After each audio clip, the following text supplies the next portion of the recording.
Welcome to Kaiju Network presents TokuZone, where we have a very healthy obsession with kaiju. I'm your co-host Kent, and with me is your Jason, other what's going on, co-host. everyone? We are just about at the very end of our coverage of Johnny Sacco and his flying robot. This particular podcast, we're covering episodes 21 through 23 of the show. And before we proceed, Jason, a little Yes, housekeeping. just a little bit of the usual housekeeping here. For those of you that uh, want to follow us via the live streams that we're doing, or they just want to listen to the audio version of our podcast, you can find us at these several handful, whichever you say, uh, audio versions of our podcast network. You can find us over at Apple Podcasts, Google Podcasts, iHeartRadio, Spotify, and TuneIn. And as far as our streaming networks, uh, we're on YouTube, Twitch, Facebook Live, Periscope, and D Live. But it's just sort of a tongue twister there.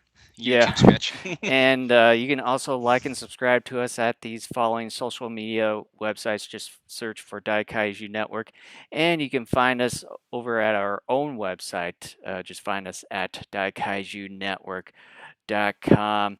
And I know that hopefully by the end of the year show, update our homepage of our website to where we can finally just stream our show live right there on the website there and make things a little bit easier to access all of our shows. By the way, when I go in and write something and I want it to appear, on the front, do I have to click on anything special or? Just I would say blogs and or reviews there, and there's a section there of blogs and reviews that'll pop up right there. Okay, so I would just click the category and then it's going to Yep. pop up there? Okay, because I remember at one point, like an odd number of years ago, there was some weird hokey pokey crap I had to do in order to get it to show Well, up. And, I tried to you know, slim things down a little bit when we were redoing our branding slash website about a couple of years ago. But as far as the news here, the only sort of news that I just want to touch upon is that Super Riot Productions official YouTube channel just released episode 1 of the Ultra Galaxy Fight: The Absolute Conspiracy here on Sunday or Monday at in Japan time. That they released not only the Japanese version but the English dubbed version of the show here, which, as you can see on the screen, it's the English version of the show, and it only runs for 11 and a half minutes. It's just like one of those mini uh, episodes or mini series TV shows that they've got, and I've watched it here the other day, and so far it's really good. It's just basically, say everything all in green screen. So far we haven't seen anything based on Earth or anything. It's just all these bunch of settings of different planets, and then uh, the the Ultraman home base, and it all that. So pretty much everything Ultraman uh, related here, obviously. So if you haven't seen episode 1 of the Ultra Galaxy Fight: The Absolute Conspiracy, I would suggest definitely checking this uh, first episode out. So otherwise, that's basically it on my end, unless if you have anything else or want to touch upon this if you have seen the first episode. I've got kids that I've been taking care of with virtual learning. I haven't watched Ultraman Z. I totally forgot about this till I saw something about it the other day. I just haven't had time, sadly, for Well, any of the this. one thing that I noticed that when it comes to their YouTube channel, it seems like, especially with Z, that uh, they only just have 2 episodes up, and then I think at a certain amount of time that they take those episodes off on their channel. So yeah, if you haven't had the chance to get caught up of what's going on with Z, uh, basically you won't even have the chance of watching all the episodes up until the current one, which I'm forgetting what episode number it is on right now, but yeah, they only just show or have up 2 episodes for 2 weeks, and then they take off one of them. I'm guessing. It seems like that they didn't do that at one point, but then now it seems like that's to be the case when it comes with them. I'm not sure why, but well, maybe because there's ways to download these videos and such, but that'd be my only reason for them taking off these episodes. But yeah, otherwise, definitely check out episode 1 of Ultra Galaxy Fight: The Absolute Conspiracy. So that is it of Toku no News. I can't speak right now. Jeez Louise. Son of a son of a gun. You thought I was gonna say son of a bitch. So I sent you something in chat because I want you to pull it up here in the next maybe minute or two, just to kind of give people an idea of what we're talking about and how sort of silly and ridiculous this first episode is of Johnny Sacco and his flying robot. So we're starting off with episode 21. The English title is called The Terrifying Space Mummy, and the Japanese title is The Mutant Mummy. Jason, which title do you prefer the What most? was the Japanese title? The Mutant Mummy. I would just go. Well, we don't particularly see this quote unquote space mummy come from space. Wasn't there something that came down from space though? Like a little not a saucer, but like a ship I or a craft have of sorts, never seen I thought. any spacecraft Oh. that comes within this episode, so I would go with the Japanese version. Yeah, me too. It's a bit more Yeah. straightforward because Space Mummy is just it's really out there and pretty goofy and funny. But here is the synopsis or the plot summary of The Terrifying Space Mummy. Tokyo school water supply is tainted. The space mummy whom is responsible says he wants Robo or else. Unicorn uh, is led to a convent where space mummy uses as his base. Tokyo's water supply is in jeopardy now because of a reservoir there. Jerry, Johnny, and U5 are captured. Unicorn makes an attempt to save Johnny and Jerry, but are temporarily thwarted by the unleashing of Starker. Mari helps just in time and to give Jerry an opening to get them out. Robo is called into action and battles Starker. Robo uses his cables to heat and explode Starker. Robo even uses his eye lasers to shoot a bell tower that sends Space Mummy to his death. So, Jason, want to go ahead and pull Oh, up I've that already picture gotten it up to right show everyone? for Oh, about a couple of minutes already. But oh, okay. the I one was thing that, well, so before you dive in here, the one thing I want to point out, and you just sort of mentioned this, as far as the monster name, Starker. However, it's essentially Dragon or Dragon, yeah. but I'm not sure why they name it the different monster. I'm maybe it's just the dub version that they named it differently in this, or it could be the Japanese version that named it differently. I assume that it could be just the dub version that named this monster differently because I mean, with it essentially being the same monster as Dragon or Dragon, it probably was named that way in the original version. Well, um, I think they were banking on the viewers, namely children more specifically, to sort of forget Dragon. Because Dragon appeared, I think, in like episode 6 or something Let's like see that. here. And they've reused monsters again.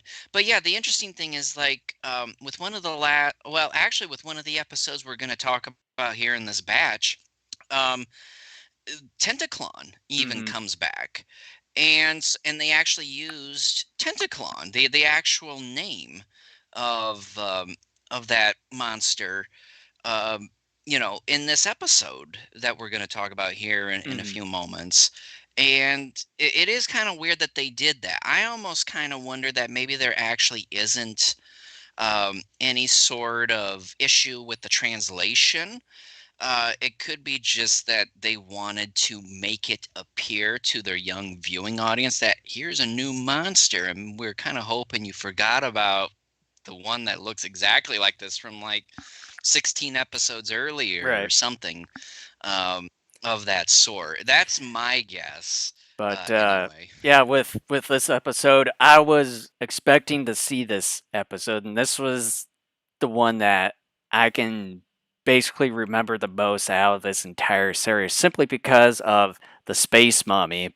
But all in serious, I totally but all in forgot about it. seriousness, the Oh mutant man. mummy.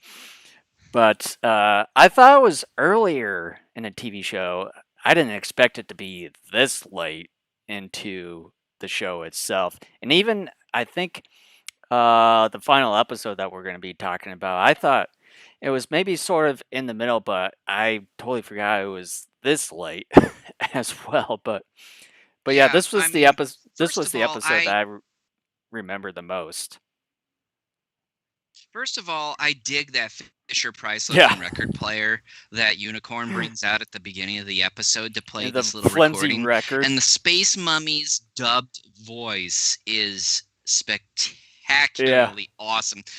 It's the Space Mummy. like I can't even and do it and even justice. even his It movements is too, especially when he laughs, he just kind of goes like this, like goes up and down. oh well, yeah.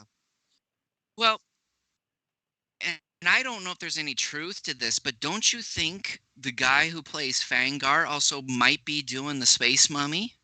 Because to me, in terms of the eye, the teeth coming out of Space Mummy, just sort of the structure of the face, it almost to me seems like it could be the same actor who I does don't know. Fangar.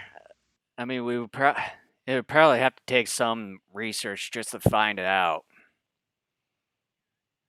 Yeah, I mean, I couldn't really find anything, but that doesn't mean I didn't, you know, look in the right spots. um, or anything like that It here. has to be somewhere. Um, I want to try. Let's see here. See if I can try to find something here with Space Mummy. You really need to listen to um, his voice there. Do you have Prime Video? Yes, I do. Um, um, let's see. What can I do here to? Well, this looks more complicated than it's worth. But you got to check Oh it yeah. out. I mean, his voice, the dub voice is wonderful. And I love the fact too that he looks all gangster like you can see here in this photo. Sorry folks, for those who are listening to the audio version of this, but just go Google up, excuse me, Space Mummy Johnny Sacco, and you will find plenty of pictures. I love it. I love gangster Space Mummy. Or mutant mummy, however you go by it. Yeah. But yeah, this the episode here, as I mentioned earlier, it's one of the most memorable episodes that I know out of this entire show, simply because of this dude right here. Eh, Oh, absolutely. Yeah, I mean, here's the thing. The whole premise of this show where he taints the school water supply, by the way, it infects the kids and it turns them into mummies too. We never actually find out if there's a cure Oh for no. these kids. We never find that out. So those kids are probably Yeah, we only screwed. just see them Um, turn into mummies by this poisonous substance that we find out like right at the beginning of the episode, where mutant mummy opens up this little jar, like the close up shot of it with obviously the skull and bones sort of thing, dumps it in this, I'm guessing, a little pool of water, which probably the entire lake or whichever, and see these kids drinking water and then turns them into mummies and everything. Yeah, but the whole premise of this episode is really ridiculous. I mean, he basically holds Tokyo hostage ultimately, and says people are going to turn into mummies after drinking this tainted water that he's going to dump into the reservoir. That's his plan, anyways, because he wants Giant Robo. And it's just ridiculous. I mean, first of all, this mutant or space mummy being the villain is ridiculous and preposterous. The plan to sort of the threat he brings is ridiculous and preposterous. Um, his dubbed voice is ridiculous and preposterous, but I love it so much. But damn it, if this isn't a fun episode. I mean, it's one of those, it's so ridiculous, it's good. Or at least so ridiculous it's And just entertaining. not the mutant mummy himself. I just after watching this episode, it just felt the story in the plot for this, it's just simple, straightforward, and it just seems to be more complete than all the other episodes that we've seen up to this point. Well, yeah, and I mean it's like you said, it's very simple. It's a straightforward story where, he's even at several points trying to get Johnny and U5 and the like to drink this poison so they turn into mummies um as well. It's a pretty the the only real I think knock that you could give this episode that would encompass everything about this episode is that it is ridiculous. But like I said, it's so entertaining. Though I will say though this, one of the things I'm starting to get annoyed at, and we're actually going to see it, I believe, in the next episode that we discuss here as well, is that we've seen a couple of times now, including this episode, Robo respond and turn on without Johnny's communicator. And I quickly realized after seeing this is the second time it's happened in the series at up to this point. I've realized that communicator now is nothing more than a Hmm. MacGuffin because in fact it may have been the last It was the yeah, last I think episode. it may have been the last podcast I we think so. did Yeah.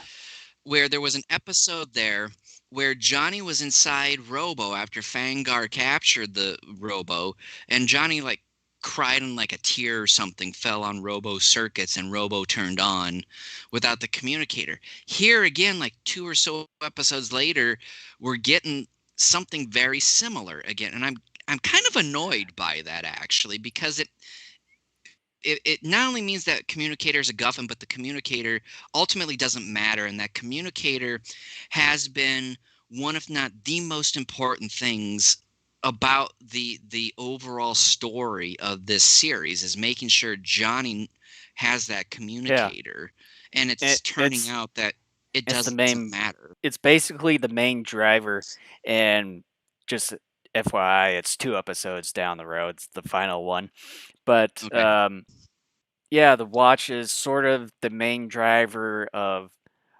Emperor Guillotine on trying to capture Giant Robo and to conquer the world that way, sort of thing, and trying to find ways to do it, or at least destroy him.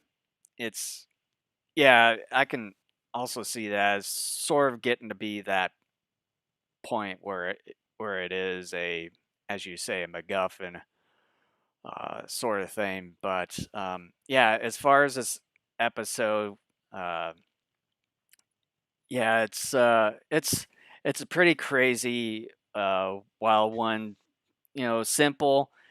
They're basically at this sisters church building here. convent. Yeah, and trying to investigate this reservoir where they're going to be supposedly tainting the entire drinking source for Tokyo, and yeah, it's so great. Well, and it was funny, and I don't know if it was intentional or not when they shot the scene. But towards the end, when Space Mummy is, getting ready to implement the final part of his plan, he tells the gargoyle henchmen, off to your posts, and right before, the gargoyle henchmen were cheering with him, and he goes, off to your posts, and they all kind of go, like they slump their shoulders and slowly walk out. I don't know if that was intended to work that way or if it just happened that way. Like I thought that was Yeah, funny. yeah, and then it would have been nice if they would have at least had the cure to reverse this mutation for some of these people, like the kids, and then even the sisters that were captured and you know frozen in that dungeon there. But yeah, I like the atmosphere we occasionally get because, like that tomb or whatever inside the convent is eerie. A couple of times we see it. Some of the makeup, like we see with the sisters, is kind of creepy too. I like the vibe of that. Like, I'm not a person who enjoys being scared or grossed out, but I like being creeped out, and I felt like being creeped out a little bit with a few moments in this episode, and that's something I delight in. hmm yeah. The only thing that I didn't quite like or didn't quite set well with me is the supposed stone walls of this church or temple, whatever you call it. Like, as you can see in this background here, uh, with the mutant mummy, it's like some of these are like the patterns and stuff that you can possibly see are somewhat repeating in a way, Oh and yeah. just by looking at them close up, it's more like this, like the entire wall itself is really tannish or sand-like color, and then these patchy areas that you see are sort of like this greenish gray, and you can obviously tell that they possibly use some sort of sponge to kind of give it that Oh, I'm sure they texture. did. Yeah. In a way, it just it looks really flat in a way, and I know that they're trying to go with this sort of the stone texture in a way, but to me, that's just my only gripe as far as sort of this the setting part of this whole entire episode. Yeah. uh, one of the things I like is towards the end, Space Mummy. When Robo shoots his eye laser and Space Mummy falls, his Yeah. scream is pretty funny. And then as he lands on the floor at the bottom, his head comes apart. It's a model figure that they use, but it's voiced over, ah, and like his head detaches from his body. I'm just like, of course that would happen to Space Mummy. I mean, you know. That's just it's so ridiculous. He's gonna have a ridiculous death too. I love this episode because it's so It's just really it's wonderfully. it's so basic, straightforward. It's sort of your typical type of episode, but it's really good. Yeah, let's just go into final thoughts and a rating here. Yeah, yeah. There's really not much to add to this one. The mute mummy himself, I think, is the one that really makes this episode, and as far and along with the story, with it just being basic, straightforward. You got your main objective into trying to accomplish what you need to do here. It's also just ridiculously fun in this one. It's probably one of the most complete episodes that we've seen up to this point, and I would give uh, the quote unquote terrifying space mummy a 10 out of 10. I just want to say because for many episodes now I've been saying Fangar is my favorite general, and I always liked Botanist as well. I'm changing that right now because I'd totally forgotten about the Space Mummy. Space Mummy's my favorite. He's my favorite general. All right. Another fantastic episode I had forgotten about. This one brings the wild and crazy as the best of them. In theory, it's really just a dumb story and premise, but man, the execution is wonderfully done. I enjoy the Space Mummy and seeing Dragon return, renamed as Starker. It brings an occasional creepy vibe with some of the imagery and introduces a few new things to this wacky series. I too give it a 10 out of 10. All right, let's take them off. Okay, episode 22. The English title is Clash of the Giant Robots. The Japanese title is Calamity, the Homicidal Weapon. Jason, which title do you prefer? I think I'm gonna go with the English one because the Japanese version of that title just doesn't quite match with what was going on in that entire episode.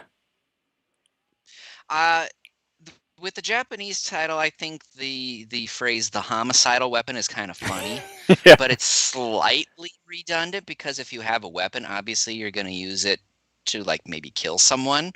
So I find that just a bit redundant, but it's kind of funny to me. But ultimately, yeah, I too am going to go with the English title. It sounds bigger and grander.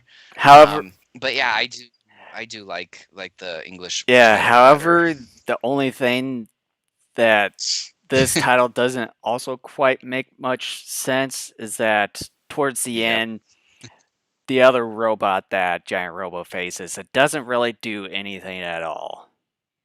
It's very deceiving, Yeah. the title is. Here is the plot summary of the episode, which is, I think, the shortest one I've written to date because it is. I mean, it's very Yeah. straightforward here. The country of Melkon wants a giant robot of their own. So they build Cleopat despite Unicorn's demands that they not build one. Golden Knight, who we didn't think was coming back, Yeah, steals I Cleopat. completely forgot. Me too. And it's used to temporarily disable Robo via its self-defense programming. Tentaclon returns and Robo battles the Kaiju, ultimately tossing it into Cleopat, destroying it. So Robo gets a birthday celebration that is better than what most of us receive. But also, it was a I've never pretty had crazy people. one too, where you don't even hear any of the I instruments being played, even though that they I know. have them. Yeah, I never had people dance around wearing what they call leis, the Hawaiian type thing. Are they called leis? I don't know I forget specifically. exactly what they're called, but yeah, they Robo gets a pretty nice little birthday Well, and then celebration. along with the instruments, how the hell that they all of a sudden have them in their hands when they didn't even have them to begin with when they were sort of celebrating? It's like, hey, let's Oh, really? I didn't catch yeah, that. it like they come in and then say happy birthday, giant robot, and then all of a sudden it's like, hey, let's all celebrate, and then you start seeing all these instruments one by one. It's like, how the hell do they bring these out of their Well, asses? that little snap that they make where the episode makes it go whoop as they snap. It's not an actual type of snap. It's whoop. Yeah. It I've always thought that was kind of ridiculous, Yeah, but and oh and well. then at the same time too, you don't even hear any of these instruments being played at all. It's like they sort of pretend doing all these, but you don't even hear the sounds from these instruments. I know. It's just You sort know, of weird in a way. speaking of something that's weird in a way, Captain Azuma always seems like he'd be someone you'd never really want for a boss because he calls people morons and he wastes booze. Well, and speaking of booze, that it's did they actually give both Johnny and Murray booze too? Because it was like the same substance that they give Azuma, and along with all the other Th- characters too. to me, though, when I look at the episode, it looks like, the sparkling Yeah, grape wine or whatever. That to me is what it looks like. Whether or not in the episode it was supposed to be actual wine, I don't know. Um, but yeah, here's the thing. Um, we're 22 episodes in. I was already starting to kind of become irritated with Azuma. Now I'm I want him gone. Like I sort of mildly played a fantasy in my head of him getting just sadistically tortured Oh God. and having a very slow and painful death that is somehow diabolically funny. Um, To me, he's you more know, like the Scrooge of the Johnny Sacco show. It's like, God, bah yeah, and humbug, he's wasting all that wine or whatever it was. yeah, and I'm like, dude, that's booze. You wasted it. Like, but and I understand like when you're a supervisor, like sometimes you got to be a hard ass. But I've had a number of supervisors that have been really good about getting their message across and sort of inspiring the troops, so to speak, by not being Mm-hmm. assholes. And this guy has he's one of those assholish type of supervisors that has shown to be mildly competent, which I guess considering how incompetent most of the unicorn organization is, maybe that's the best they've got. Mm-hmm. But like I'm at a point where it's just like if I were working for Unicorn, I'd be like, hey, let's get this guy out of here. Like, he's an asshole, but then it'd be considered a Well, and coup. But then the other thing too is that later in this episode where he says, I'm sorry for, Melkon or the Melkonians building this robot." It's like, dude, it's not your fault here. It's the higher ups that authorize the Melkonians to have the technology to build their own robot. well, yeah, I mean, and the Japanese government officials came to him, which this is kind of stupid too when you think about it, because the Melkonians want their own robots, so then they want the plans for giant robots so they can build their own. So then they talk to the Japanese government officials, who then come, to Unicorn asking for those blueprints of Robo, which, to my understanding, they never got anyways because an independent guy, if you remember from the very first episode, built Robo. Unicorn didn't build Robo, and my understanding is all that was done was that Johnny was given the Mm-hmm. communicator, nothing else. Like no plans, no nothing. Right. And the one guy got shot and killed in that episode. So, to my knowledge, no blueprints were ever handed over. Second of all, if the government officials were basically going to tell Azuma to piss off and to give the Melkonians the plans to begin with, why bother visiting Mm-hmm. them? Why not just call them up and say, look, the Melkonians want to build their own robot, give them the plans, click. It was a wasted scene. It's padded out storytelling, but like you said too, Azuma had his say. He told them, he said, no, because this robo is very powerful. You build something exactly like it, and it falls into the wrong hands, we could be screwed. It, it's like, okay, you had your piece, and ultimately the Japanese government officials made the call Mm-hmm. anyways. So there's kind of some bad storytelling here. There's like an extra one or two steps in the storytelling that didn't need to be there because number one, there were other ways of telling it, but another thing too is it was Mm-hmm. unnecessary.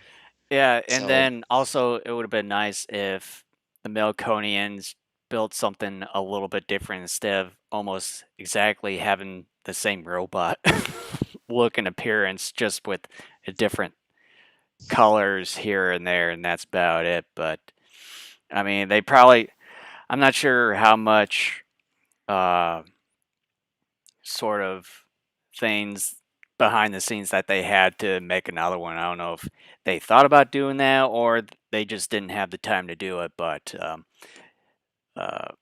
otherwise, yeah, it's, it's just sort of saying, hey, look at our knockoff giant robo. Yeah. Um, Plus, yeah. plus the I robot. might have to change my Yeah. rating here on this Plus, episode. plus it's a robot that didn't really do much at all in this episode, except for like towards the beginning where we see it completely built and then being tested out by the Melkonians, and where we see Golden Knot come in and then capturing Cleopat with Tentaclon. Uh-huh. Yeah, Golden Knight though. I'm happy to see him back. I did like him from that episode a couple of podcasts ago.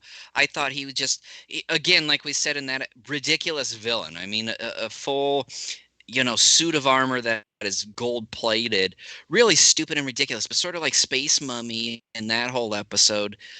It's so stupid you can't help but to love Mm-hmm. it. And he stabs guys. He walks up to a couple of guards in the early part of the episode and literally stabs. You see Yeah. blood, like he's stabbing them in the back, literally with. By the way, he must have no honor, but he's literally stabbing them in the back with the sword, and you're seeing blood, on a sword and on the backs of these soldiers that are supposed to be guarding the Melkonian facility where they're building Cleopat. Mm-hmm. I love seeing him back, but I was excited to see him. Yeah, in this one, he just seemed a little bit more ruthless this time around compared to the last episode that he was in before this one.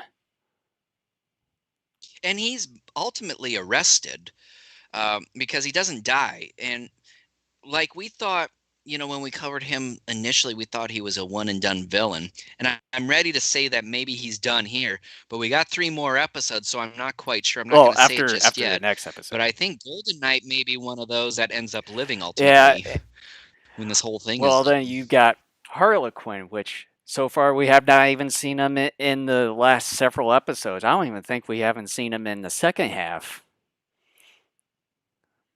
If we have, it's only been like one or two And episodes at best, because there was the yeah, and Fangor one, and just the way things are going right now, I have a feeling that we probably won't even see Harlequin again. there are 3 episodes left. I'm not Like counting as I anything was out yet. saying with that, yeah, there's I I'm gearing towards that we probably won't even see him again. It's very possible. I wouldn't put it past. By the way, Johnny has apparently forgotten that bullets don't pierce Golden Knight's armor. Yep. Because I remember him shooting a couple of times at Golden Knight in that episode, number of episodes back, and it didn't do anything. And for whatever reason, Johnny thought, doop a doop boop, it's gonna work this time, and of course, Hmm. it doesn't. Yeah. But otherwise with this episode, it's really straightforward, but it's not like in the last episode where it was really good and how it was set up, whereas this one it was just sort of I don't know, it seemed really flat with it trying to be like very basic on what it was trying to do story wise. I mean, you got Goldeneye, which was pretty good, but as far as the execution in this one, it just felt really flat because Cleo Cleopat and with the title of this episode, it just didn't really live up to it. Yeah, it's a very deceiving episode, and that to me is the biggest disappointment that we don't get the battle between the two robos. It's like, it's like having. I love these stories where you have sort of nearly identical doppelgangers fighting you. In fact, we're actually going to get it in this final episode we're going to discuss here. Um, but you got King Kong versus Mechanic Kong, Godzilla versus Mecha Godzilla. What the Ultramen versus Belial. You have somebody or something that looks slightly similar to what you are, but is ultimately like stronger. And I always love those stories. There's just something about them that I'm Hmm. attracted to, from a storytelling standpoint. And this one had the makings of that because it's virtually Giant Robo with a different paint job, more or less. And we don't get the hand-to-hand. We No. get nothing, really. I mean, we don't. Because all we ultimately get from this Cleopat are it using its defense mechanisms to repel Robo's attacks against it. And Robo, as a result, seems strangely enough Yeah. weaker in this episode because I thought, okay, sure, it's going to get damaged by some of these attacks, but it was just about completely decommissioned, after a few bouts of shooting missiles and lasers, and I'm going, this is not the Robo has been in tougher Hmm. fights than this and has withstood them, and yet this one, it's like someone capped him in the back of the knee, and that was that. Like Yeah, it and then just, after using his laser eye, and somehow it really damaged his eyes. And I also like how Goldeneye says, "Ah, Cleopat destroyed or defeated Giant Robo." I'm just like, no, he didn't. Giant Robo defeated himself because of like all these deflections and stuff Mhm. from Cleopat in a way. Yeah. But here's one thing. Here's like one really good thing that I love about this episode, besides Golden Knight coming back. Mm, Tentaclon. Tentaclon, I never thought was utilized well in its initial episode. Here, Tentaclon, I think, is utilized very well. We see more of Tentaclon. Tentaclon plays a bigger role. Tentaclon comes across as a formidable opponent. Now, granted, yes, excuse me, Robo is already kind of down for the count a small bit, but Tentaclon, it puts on display more its powers and its capabilities than what it was with that botanist episode X amount of episodes earlier. I really like this, and I like the battle between Robo and Tentaclon. It had definitely a Godzilla slash Ultraman vibe to it, I thought. And I had forgotten Tentaclon came back, but I was really happy to see this kaiju used in a way that just displayed it better than before. And I really like that part. Like that to me is one of the hmm brighter spots of this episode is Tentaclon and how it Yeah, was I really used. do like that aspect where we finally see a full-on battle between Giant Robo and Tentaclon. However, it's sort of the downside is that Cleopat was the main sort of antagonist Yes. for this episode, and we don't even have that battle at all, except for Tentaclon between Tentaclon and Giant Robo, and that's the only fight that we get with this. And Hmm. once Giant Robo throws Tentaclon at Cleopat, and then they tumble down and then explode. That was essentially it. You only you don't even get the battle with Cleopat at all, just with another monster in that, which is as we mentioned before, it's very deceiving as far as this episode goes. Yeah, and I just, slightly we redid my rating and a bit of my final thoughts here because the more we talked about this, the more I'm realizing how many whoopsie daisy moments there were in this episode in terms of its storytelling and in terms of its focus. And yeah, I mean, it just, and like I said, it's been 4 years since I've last seen this show. There's a lot I didn't remember about this show, and this is my third time going through it. And I was getting pretty excited. I'm like, all right, because like I said a bit ago, it's like Godzilla versus Mechagodzilla, so to speak, or whatever. And we don't come close to anything like that. And it's it's disappointing to say Hmm. the least. By the way, another fun moment is towards the end of the episode when Golden Knight is, being surrounded by unicorn agents and is being, rounded up. He's down. Golden Knight's down on the ground at one point, and you see in the foreground this one unicorn agent kick Golden Knight when he was down. I thought it was like you see him. He's like, oh, like he kicks him. It's kind of funny. Ah. Anyways, I can't think of really anything else. Do you want to go in the final thoughts? Sure. The return of Golden Knight was something I was excited about, given how competent he is when compared to some of the other Gargoyle generals. Bringing in a Robo doppelganger was unique and fun, but slightly not as exciting as I'd hoped, given how Cleopat stood around and didn't engage Robo. The return of Tentaclone was a welcome sight, and having the Kaiju put up more of a fight was fun. A bit of a downer that we didn't get more of a 2-on-1 battle in the end. And my revised score is 5 out of 10. I originally had it as 8.5, and I'm like, no, that's way too fucking high. That's exactly what mine was at first.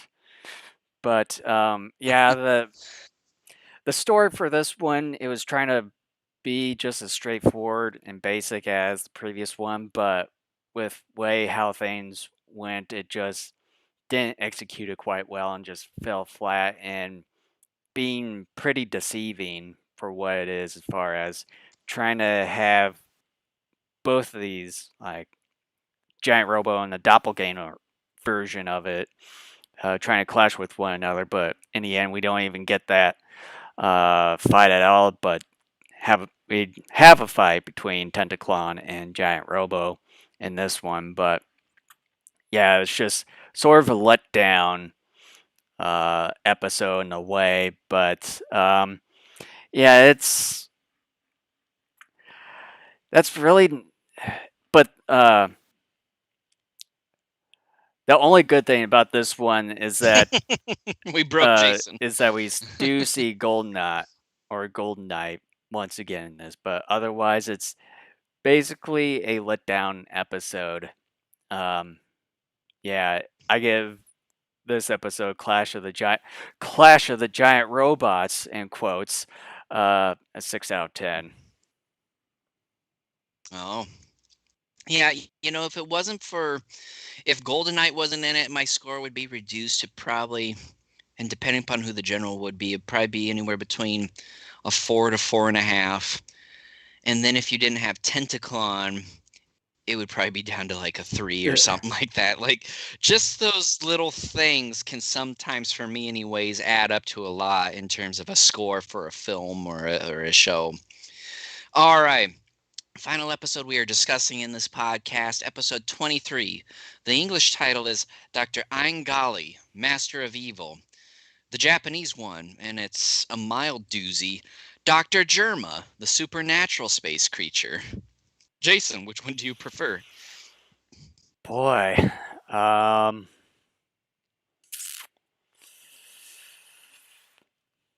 this one's sort of a tough one because both of them are pretty interesting in their own right. As far as the English version, I sort of like his name, Dr. Ingali. For some reason, when I Dr. Aingali. see his name for this one, for some strange reason, I think of Ferngully. Yeah. Dr. Ferngully. Freemast. But I probably would at least split it half and half. I like the name for Dr. Ingali in this one, but as far as the Master of Evil one, not so much. I like the subtitle from the Japanese version. I think the subtitle for the Japanese one is cool, but I don't think it fits him. Supernatural to me means something that is like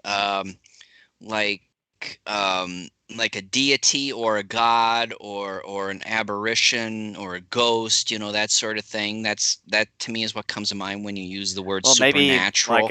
And I don't believe maybe from a different Heimdall, dimension where Dr. Ingali is from. you know. But I don't like the name Dr. Germa. I think it's too basic. I do, like you, love the name Aingali. Um, I think it's I don't know who came up with that or whatever. I like it an awful lot. It's weird, just like this character is.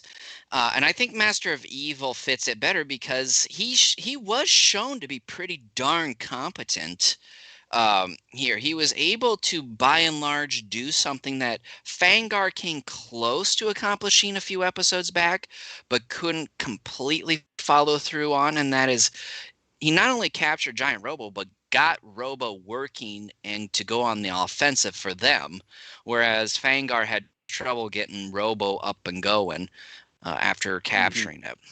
But anyways, the plot summary for episode 23 is this.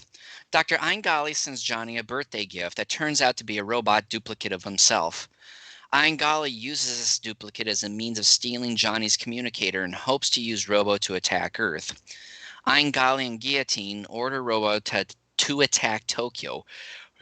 Tongue twister. Johnny is able to prevent Robo from creating more damage by simply begging it to stop. Here we go again. A solution some scientists concocted is able to melt the robot Johnny.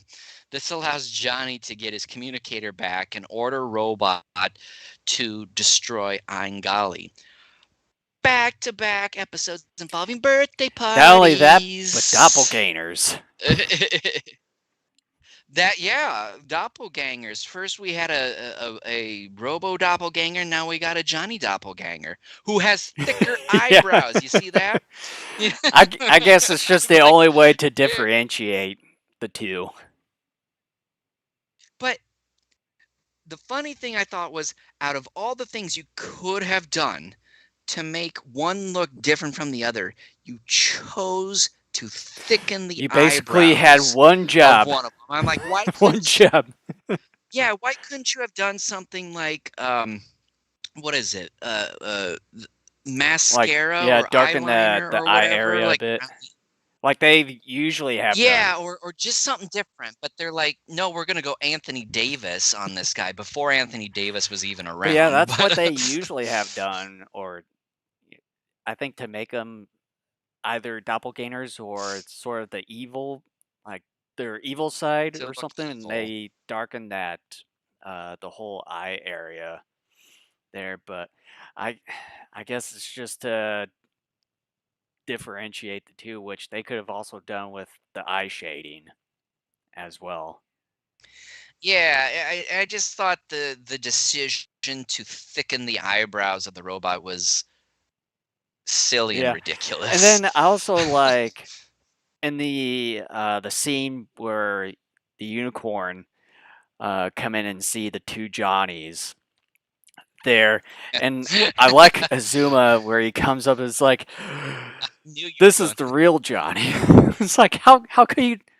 And then he looks at the camera and points, "This one's an imposter. Talk, imposter." And I also liked his reasoning for how he knew the real Johnny, and shows like reveals his wrist and sees this sort of the painted version of where the wrist band was, or like the watch was. Like uh number one, his you can't even see his arm at all in his gloves. Like, how can you even tell to begin with? Because in that entire scene, you never see that glove lower, not even 1 inch, to reveal that. But I would say the only reason that you can possibly tell from the real version is his reaction. The thinner eyebrows. Maybe, but the reaction between the two.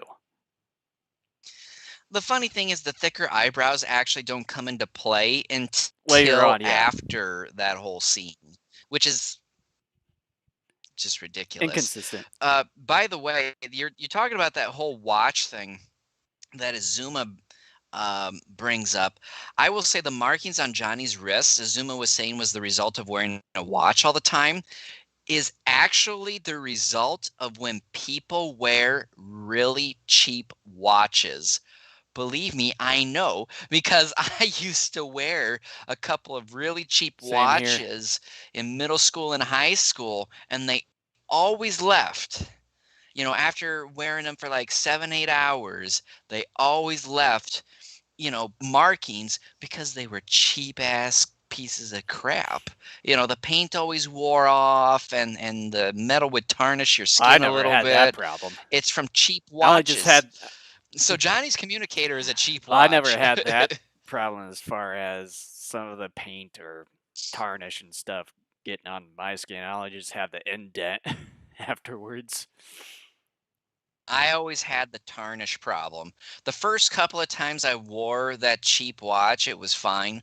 But after a while, kind of once your skin oil and sweat and stuff kind of gets in there, be prepared to have, a Johnny Sacco type of watch indentation on your wrist, because that's what happens after a while when you wear cheap watches. But also in this episode, what did you think of the assembly of the Johnny robot and how that all looked? I love it in a simple, childish manner because this is a kid's show. And the fact that, again, it's played in a very simple manner.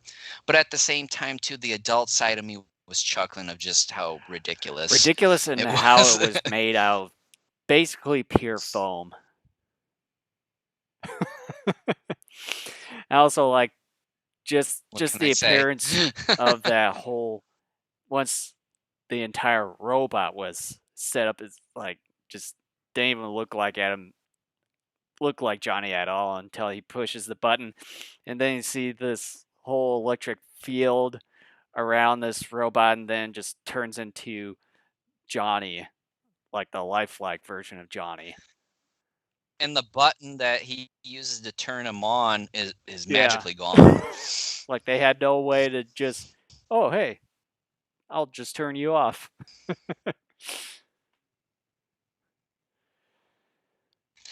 By the way, did you happen to notice the string carrying Johnny's communicator from Johnny to the robot one? I Oh, think it I was might have clear seen as that in day when my I saw it. first watching, but I'd sort of forgotten about it.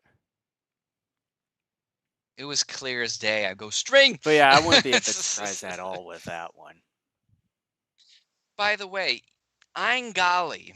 We've gotten a lot of one and done generals in the recent batches of episodes, and I keep forgetting some of these guys ever existed. I thought we had Spider, Botanist, Fangar, and I knew there was like maybe a Gold couple Nut. others, but man, I never realized we had so many one and done generals or generals that maybe showed up just a couple of times. Um, it's not a complaint, but I just had totally forgotten how many of them there were in Mm. this series. 26 episode series, mind you. But what do you think of Aingali? I personally like this character. I love how he looks. He's got this weird sort of an anglerfish type of deal on top of his head, or like a snork, I guess, Snorks. if you're not quite sure what an anglerfish is. I love his sort of sea creature, vampirish type of face. That makeup works a lot better than what Metron's, whole headpiece was. And it's kind of a skin tight, bodysuit. Um, I love the voice acting of the American dub for Mm. this character. I love the mannerisms of Aingali. It reminds me a bit of the controller from Astro Monster, where how the controller always had these weird hand gesture movements. Aingali sort of moves his body in weird like ways. I love this. I love how this actor who looks very anorexic actually kind of scares me because you really see his rib cage quite a bit. I'm guessing that's just Um, part of the whole but costume design. I hope it is. But I love how this actor portrays this character. It's a very intelligent, diabolical character that seems to think things through. And like I said, just the personality of this character. I really liked this Hmm. character. Yeah, I would say he's certainly the top three out of all the commanders that have been part of this show, along with Fangar and then Mutant Mummy that we discussed about a couple Mummy. episodes ago.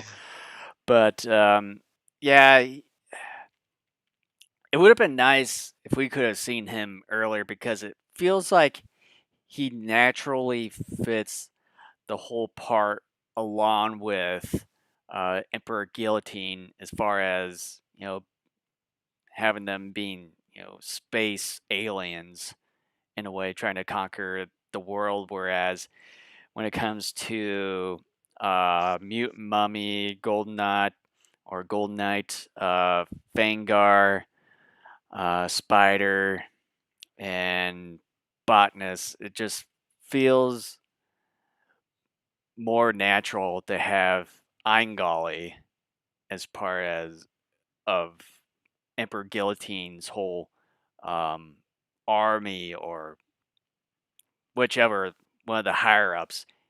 I can probably say maybe Eingali, Botanist, maybe Fangar is part of that whole echelon of uh, Guillotine's commanders in a way, whereas the other ones they just don't seem to fit fairly well within that whole uh, thing. But yeah, I can definitely see Eingali as part of that.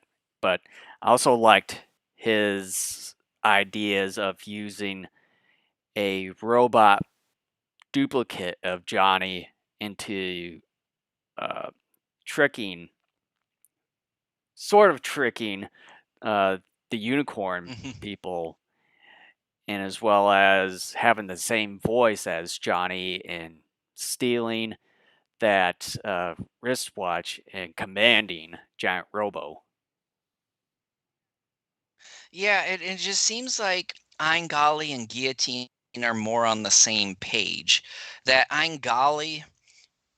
is Eingali by himself, if he wanted to, seems like he could probably venture out on his own and succeed very well.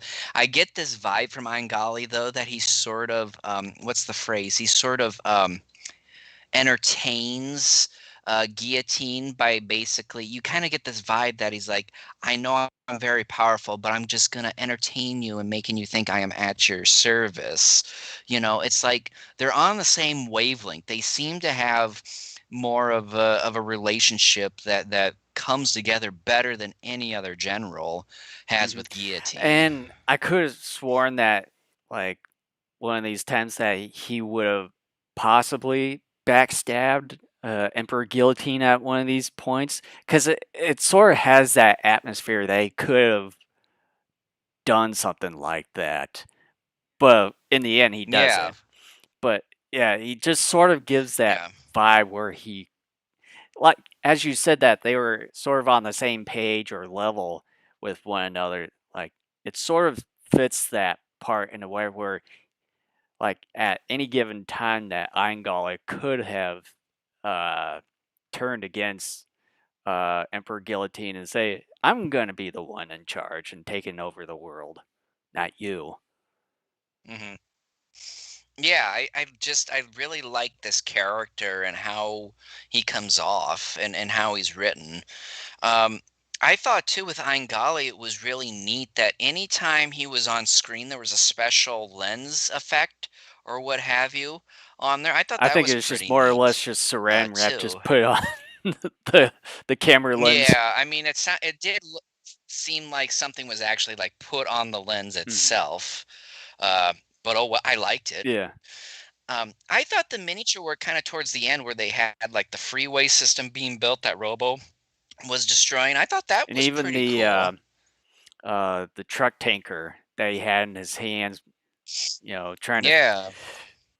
trying to be forced into throwing it at the real Johnny, but in the end throws it over at the fake Johnny and Iron, and that was a pretty good sized uh, truck tanker, to be honest. And I Yeah. think that seems to be much like if you compare that truck to the bridge that he destroys, that almost seems like it would have been too big to be put on those bridges when you think about it. But yeah, and, Yeah. and as well as not only the miniatures being pretty good, the map paintings in these, like as far as Yeah. the oil fields and like the side profile view of Giant Robo when we see him along with Marie looking at him too in one of the shots. Mhm. They look they still look pretty good in their own right. That's the one thing about this series I will always give them props on is that when they've had matte paintings, they're some of the best looking matte paintings I have seen. Not just in a like a tokusatsu show, but even in a film as well. Like in a Godzilla film or a Gamera film, stuff that was made around the same time as this show. It's beautifully done matte paintings, but yeah, I mean it's Hmm. spectacular. Yeah, and I would say with this episode is probably the more interesting episode in its own right, simply because we don't even get any giant monsters or Yeah, giant I have that robots in down. this Yep. one this time. It's mainly just an evil doppelganger version of Johnny and trying to convince Giant Robo of which one is the real one and trying to convince him in that right. So Giant Robo is And more or here, less the good guy, but also at the same time the bad guy, but obviously being controlled by Iangali and the doppelganger Johnny. yeah, and for this specific episode, without there being a giant foe for Robo, um, I really do wish that they had put one in because here's the deal. I love Eingali and the initial start and premise of this story. But here's, I think, the biggest flaw of this entire episode, and I think it's a pretty fatal flaw. The rest of the episode, really, nothing much ever happens again. Yeah. Sure, we get scientists trying to work on some sort of solution to stop the Johnny doppelganger, which I think is kind of It was dumb because just it's like, why mainly the couldn't you? glue, trying to figure out how to, I think, decompose the glue or something that, But then they could have figured out things where they just could have shot up the robot or which they blown did it in up the end. instead of developing this. Well, yeah, but they didn't need to. And this is a problem with this. So they started off Mm. really well. Like this was going somewhere. And then they took this awful turn where they're saying we need doctors to come in to figure out how to undo the adhesive, which is dumb. Like I said, they could have shot the robot, tried blowing it up, or doing a few other things to go at it. Developing a solution for to undo the adhesive is dumb. But then on top of that, too, the only real major thing that happens up until the very end is you get a kindergarten bus disappearing for a few minutes. Otherwise, it's a bunch of standing around and bitching and moaning by Unicorn that they feel like they can't do Yeah, anything. And then ultimately, in the end, like we got 2 episodes ago, Johnny's fucking tears are the things that save the day again. He literally is out there on the damn freeway begging Robo, who somehow can hear him with all the noise and explosions and stuff, and the fact that Johnny's way down there.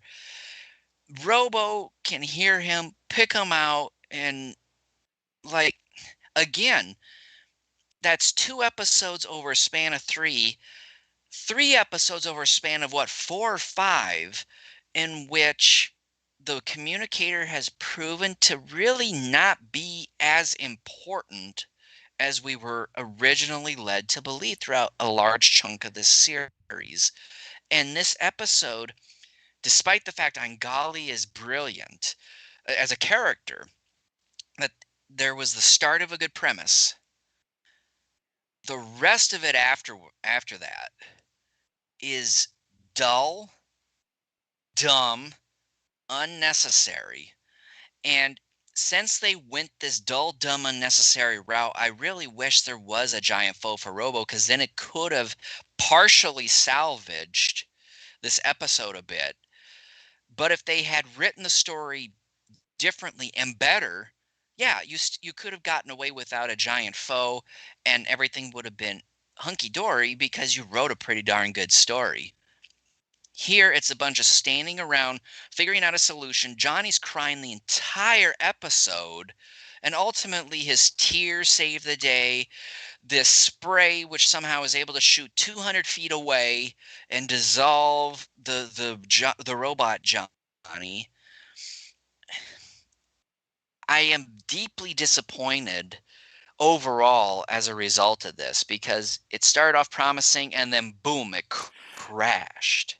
It's like a roller coaster. You go up to the top and then boom, you go Well, down and really then fast. the other thing that was going pretty good was that when Eingali and the doppelganger Johnny captured this watch, uh, the communication watch, and basically Unicorn unplugged Giant Robo, and they could have done it right then and there, and try to go after Eingali and the doppelganger Johnny. But then that's when the whole kindergarten bus seemingly gets disappeared, and it's like, oh, we got no other choice. We're gonna have to plug it back in. And it's like, dude, you don't really necessarily need to do that. You just need to go in stealthily, like you have done in some of these episodes, and take care of business. But yet they somehow just like, oh, we're wusses. Let's just plug things back in and just give them giant robo without any fight whatsoever until a few minutes later. Yeah, I mean it's just it's deeply disappointing because you have shown the ability to do something good if not great, and then you decide to take a bathroom break and then decide to use that script paper to wipe your butt on and are just like, done, and it just, this is what I got, and it just, I mean, that's what you brought me is poo. It just, I'm deeply disappointed because, we've spent a large chunk of this discussion up until the last few minutes talking about how wonderful a lot of things are, including Aingali. But then the writers decided to go the route that they did. And it becomes, again, to repeat myself, a very dull, unentertaining, unnecessary type of story that hardly anything much happens after the doppelganger Johnny gets the wristwatch, and then nothing really happens until the final like 5 minutes when Robo goes on a rampage, and then Johnny's, you know, magical tears float up into the ether, sink into Robo's porous hide, and Robo's like, Johnny, and then, comes back. It just, again, I understand it's a kid's show, but this is one of those episodes where it's like, okay, my suspension of disbelief has been far broken now at this point because you guys, um, no, I know. I said my suspension of I can go with Ian Golly and his snorkhead, but the whole thing about just developing this glue, which they didn't need to do, or this solution, and then the dull writing in which really nothing, the whole episode really ends up becoming about turn on Robo. No, we're not going to turn on Robo. No, okay, kindergarten class gone. Boop. Turn on Robo. Okay. Oh, we're so fucked. And then, just, it just, it turns out to be this pissing match. Seriously, it's this pissing match between Unicorn and Aingali about whether or not to turn on Robo until some kids go missing. And then instead of Aingali pissing and moaning, you got Unicorn pissing and moaning after that. It's it just, this is not what I want, even out of a wacky kids show. They are better than this. They have proven to be better than this. Look 2 episodes earlier with the space mummy. Ridiculous. Oh Yeah. my god. We both gave that one a 10 out of 10. Wacky and stupid, but oh man, they made that thing so Oh fun. yeah. This is dull and drab and stupid. stupid. Like, it's not stupid that it's fun or good. It's stupid in that it's stupid bad. I'm sorry. I'm ranting, but I'm mad because I think they wasted a very good character in Angali. It started off great, and then they decided, nope, this is where we're going to go with the story, and as a result, it makes this character in the end look I was kind of sort of pathetic. expecting you to be this angry in the discussion of the last episode, where you gave that one a 5 out of 10. Well, and I didn't realize some of it until we started discussing it. That one, was definitely bad in that it didn't follow through on the excuse me, the whole robot thing. But this one is worse. Like that one had more entertainment value going for it than this one did because the story mistake that they made here, it was a domino effect. It wasn't just the fact that they decided to go in the direction that they did. It was a collection of small decisions that led to this big decision and letting it be nothing more than a pile of dung basically throughout, 2/3 to 3/4 of the episode. And that's just, in fact, yeah, it's like at least 3/4 of the episode. And I'm deeply disappointed in Yeah. it. It's dumb. It's Mm-hmm. stupid. Yeah. Yeah, they could have done better with the story on this one. I would agree with you. I would say as far as the last episode and this episode, I think they should have improved more on this one than the last episode. Because I mean, as as we what we've been talking here, that they were having things going pretty well with this, as far as when it comes to Dr. Aingale and how things were going for it. But then it just seems like, yeah, they just really took a dump on this whole entire episode in the second half, basically. Yeah, I don't understand it because again, they started off well. Hmm. It looked Yeah. promising, and then the script guy came back and was like,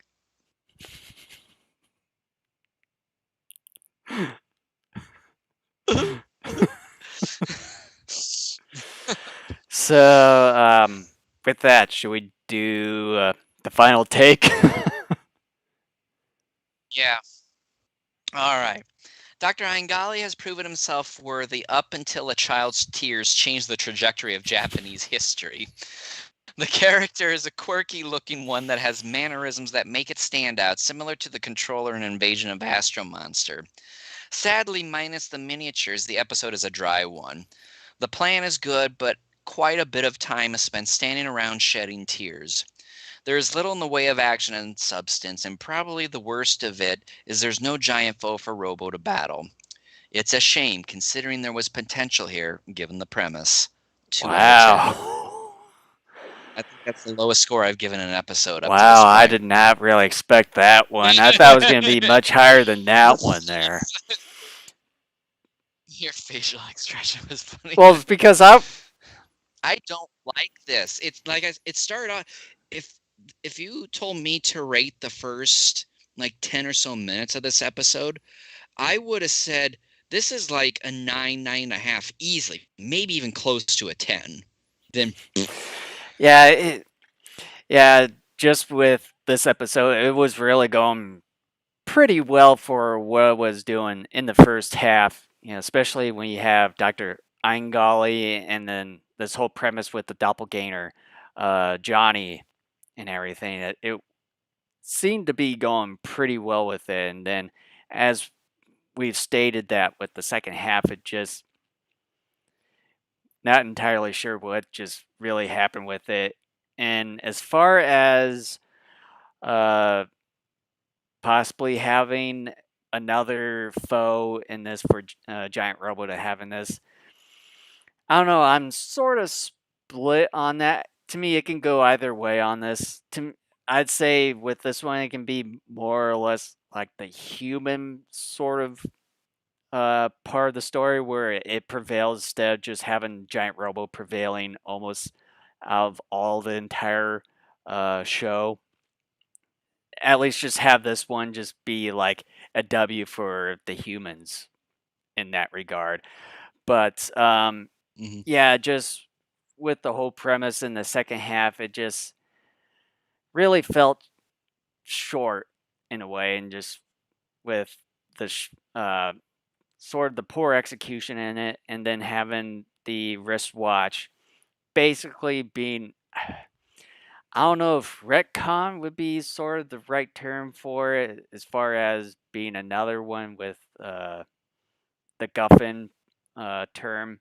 But yeah, it's like it just really sort of gotten to the point to where the watch wasn't really part of the whole entire story at all. They're breaking their Yeah, own rules. yeah, it's for the second time that they've done this. But yeah, for me, the upside for this one would at least have to be uh, Dr. Iron within this one. It would have been great for him to be like reused in the entire show along with Botnus and Vanguard, but sadly he wasn't. And to me, being in this late into the show's running here that we've got going, it's just not going to happen for him to come back within it. So with this one, Well, yeah, he's dead obviously. now. With episode 23, Dr. Eingali, Master of Evil, out of 10, I would give this one 5 out of 10. Oh, that's way too high. Well, yours is way too low. um, yeah, well, I stand by it. But thank you so much, first of all, for listening. Also, I want to remind everybody, our end of the year episode is coming up in close to a month now. Let me. And so, Jason, I've already got a couple of things that I want to talk about. I still am going to try to come up with at least a couple more things. But if there's anything anybody wants to hear us discuss or cover, or you got questions or whatever, please, let us know, in the next here, like 3 or so weeks here. Um, because we're in the I can't speak for Jason, but I've already started small prep work for the end of the year episode, and Yeah, I'm going to be so starting on mine soon. let us know. Yeah, I would let us know the best way to really send your ideas would be through Facebook. We're on a bunch of social media platforms, but Facebook is the one that Jason and I tend to most regularly go on to, and so we're more likely to see mail and comments and that sort of thing. So that would be the way to go. We don't even check our email all that often, That's but just more or less for spammy stuff from social media and all that. we have an email simply because in order to sign up for web accounts and all that, you Yep. have to have one. That's And even basically for it. like login and Um, everything. yeah. But yeah, just really let us know if there's anything you want to hear us discuss or whatever. I'm working really hard on trying to come up with a couple of things that I think um, are going to be not only educational, but I think unique in terms of the subject matter, and hopefully, something that hasn't been done discussed much, if at all, via other kaiju podcasts and the like. I'm trying to come up with something creative here, to just kind of let the brain juices flow and to have a very unique and interesting and entertaining discussion.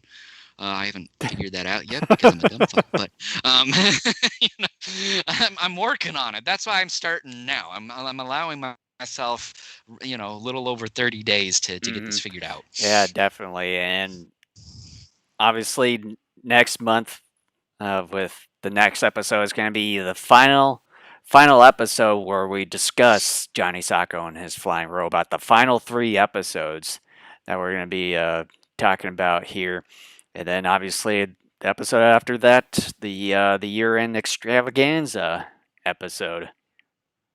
Yeah, so do we want to schedule December 12th to end Johnny Sacco? Let me just bring up my calendar and see what that looks like. Okay.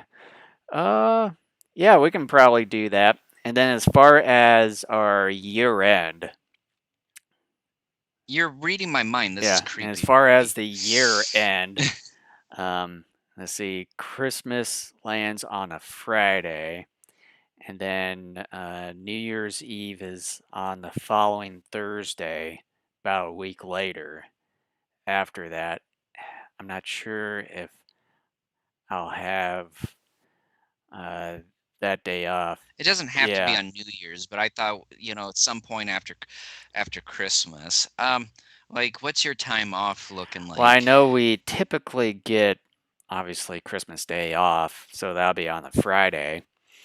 And then I think we do get New Year's Eve and New Year's Day off, but I would say as far as that goes, I would say the day after would probably be best. The Yeah. 26th? Okay, well, let's pencil that in. I'm not sure if I'm going to have company around or not. But Um, yeah, we'll I'll see. Do you have any other time off you could use, or are you done? well, with my time off right now, it's the last one that I use, and then next month, it'll be That's what I my figured. work anniversary on the 8th, which all my PTOs and stuff will reset. Are you willing to take off something like Monday the 28th, or are you wanting to save that? I typically wait to use some of those for more important stuff, especially, you know, July and everything. So, let's pencil in the 26th. So we're either going to pick the 26th or the 31st. Would you be okay with maybe doing it on the 31st? Yeah, but probably will have to be later in the day. I'll have to see as far as if we do get New Year's Eve off. But I know for certain we get New Okay. Year's Day. Well, we basically, at the very least, have just about a month, like 32 days at the very least. Let's talk it over in the next Yeah, like about week or a month so. and a couple You get days. back to Yeah. me on that stuff, and then we'll come up with a final Hmm. date. So either the 26th or the 31st will be our final episode. As always, we will let everyone know. You got to look in once again on housekeeping and how we do all that. So, once again, thank you so much for listening. We will, like Jason said, on the 12th, we will wrap up Johnny Sacco and his flying robot. Not only will we be discussing the 3 final episodes like we have been doing with this TokuZone over the last few months, but we will also end out that podcast just discussing the series as a whole, giving our general thoughts and opinions, and just kind of, telling you whether or not we think it's something that is worth your time and Hmm. investment. Yeah, definitely. And so with that, just want to make some more uh, last housekeeping here as far as our. You can find us everywhere as far as the audio podcast, uh, Apple Podcasts, Google Podcasts, iHeartRadio, Spotify, and TuneIn. And as far as our streaming networks, YouTube, Twitch, Facebook Live, Periscope, and D Live. And you can also like and subscribe to us at these following social media websites. Just search for Daikaiju Network, and you can find us over at daikaijunetwork.com, which is our own website. And hopefully soon, before our year-end podcast or episode comes up, that we'll have a newer homepage where you can watch our streams live right there on our website. So you don't have to go anywhere else if you don't need to. You can just come to daikaijunetwork.com and just watch the stream right then and there at the top page, and have easier access to our 3 shows, the regular show, the commentary, and as well as the new TokuZone right there, and access to all the other videos that we've done the last couple of years since we started streaming live on YouTube. Mm-hmm. Yeah. So with that, once again, thank you so much for listening. We're looking forward to wrapping up Johnny Sacco and his flying robot. It'd be a big thing. Again, I thought it was something that was going to take 8 months, but it's taking half that time. So we do it. Height is magic. All right. With that, we'll see you guys on the 12th of December. Take care, everyone. Happy Thanksgiving.